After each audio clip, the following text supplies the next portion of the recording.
लद्दाख अपनी खूबसूरती और दूभरी पहाड़ी इलाके की वजह से मशहूर है। बीते कई हफ्ते से ये इलाका भारत चीन के बीच सीमा विवाद को लेकर सुर्खियों में बना हुआ है। हाल में ही केंद्र शासित प्रदेश बने लद्दाख की एक अलग ही भौगोलिक संरचना है। यहाँ की पहाड़ियाँ हिमालय पर्वत श्रृंखला का हिस्सा हैं। यहाँ झीलें हैं, बर्फ से ढके पहाड़ हैं और संकरे दर्रे हैं।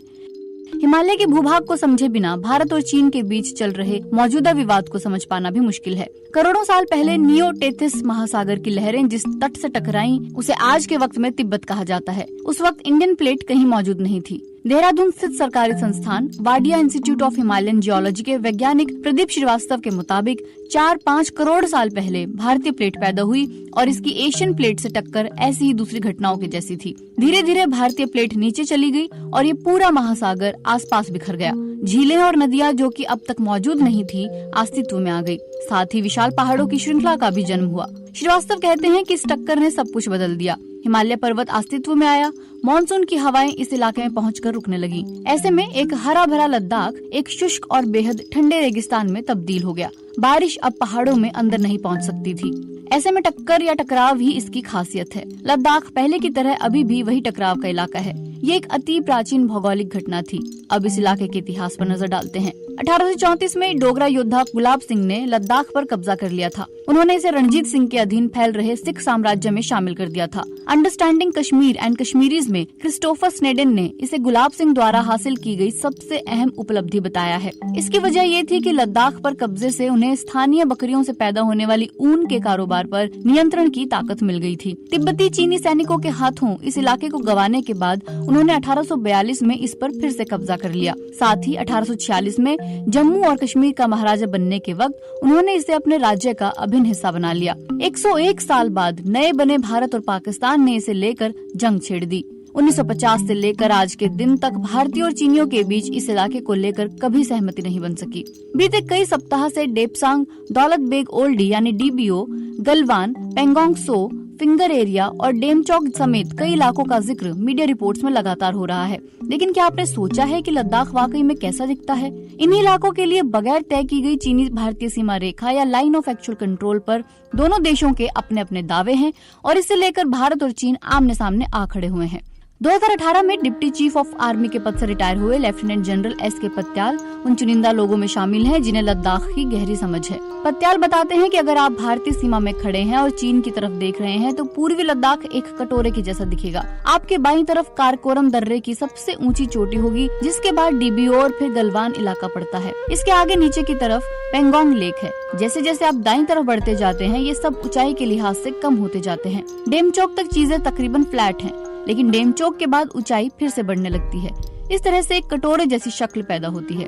पत्याल लेह स्थित आर्मी की 14वीं कोर की अगुवाई कर चुके हैं। ये भारतीय आर्मी की एक खास फॉर्मेशन है। पाकिस्तान और चीन दोनों से इलाके की सुरक्षा का जिम्मा इसी कोर के हाथ है। लेफ्टिनेंट जनरल पत्याल कहते हैं कि पूर्वी लद्दाख में कुछ जगहें सियाचिन ग्लेशियर जितनी मुश्किल भरी हैं। हकीकत में डीबीओ एक ऐसी जगह है जहाँ पर चाहे सर्दी हो या गर्मी, आप कुछ मिनट से ज्यादा खुले में खड़े नहीं रह सकते। यहाँ तेज हवा और ठंड आपको टिकने नहीं देती है। पत्याल बताते हैं कि घाटियों के इर्द गिर्द के इलाके कम मुश्किल भरे हैं। खास तौर पर गर्मियों में यहाँ ज्यादा दिक्कत नहीं होती है। श्योक घाटी इस मुकाबले में ज्यादा मुश्किल वाली जगह है। इतनी ऊंचाई पर इंसानों की सहनशीलता के सामने बड़ी चुनौती खड़ी हो जाती है। मिसाल के तौर पर वजन लेकर चलने की क्षमता कम हो जाती है। चट्टानी इलाका होने से खंदक या बंकर खोदने में ज्यादा वक्त लगता है। किसी दूसरी जगह पर जो काम करने में कुछ घंटे लगते हैं, उन्हें यहाँ करने में 7-8 दिन का वक्त लग जाता है। मशीनरी लाने ले जाने में भी मुश्किलें आती हैं। Retired lieutenant general DS. Hooda इस इलाके के लिए कपटी शब्द का इस्तेमाल करते हैं। लेकिन ऐसा क्यों है?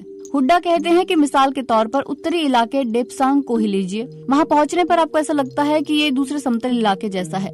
आप आसानी से अपनी कार से वहाँ पहुँच जाएंगे, लेकिन इसकी ऊंचाई करीब 16,000 से 17,000 फीट है। ये आपको ऐसी चीजें करने के लिए उकसा सकता है जिन्हें आपको इतनी ऊंचाई पर नहीं करना चाहिए।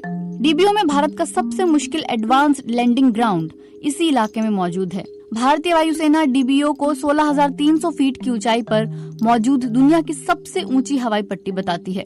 गुजरे एक दशक में वायुसेना ने यहाँ पर हाई विजिबिलिटी लैंडिंग की है और इस तरह से अपनी ताकत को दिखाया है। जनरल हुड्डा कहते हैं कि जैसे ही आप दक्षिण की तरफ बढ़ते हैं, आपका सामना गलवान घाटी जैसी जगहों से होता है। चूंकि यहाँ पर नदी संकरी है, ऐसे में ये घाटी भी संकरी है। इसके और आगे दक्षिण में जाने पर सिंधु घाटी है और चूंकि सिंधु अपेक्षाकृत चौड़ी नदी है, ऐसे में ये घाटी भी चौड़ी है। डेमचौक यहाँ से और दक्षिण में पड़ता है।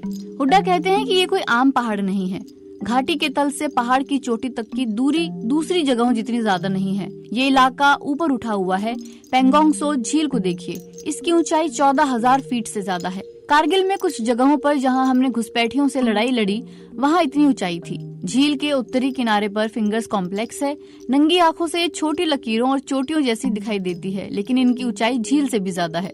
हुड्डा कहते हैं कि चीन की तरफ तिब्बत का इलाका अपेक्षाकृत समतल है, लेकिन ऊंचाई के लिहाज से ज्यादा अंतर नहीं है। ये फिंगर एरिया नाम कैसे पड़ा?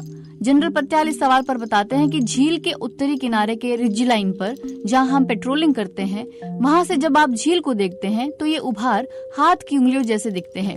ये 8 उंगलियों जैसे दिखते हैं। ऐसे में हमने इन्हें 1 से 8 फिंगर्स की संख्या दी है।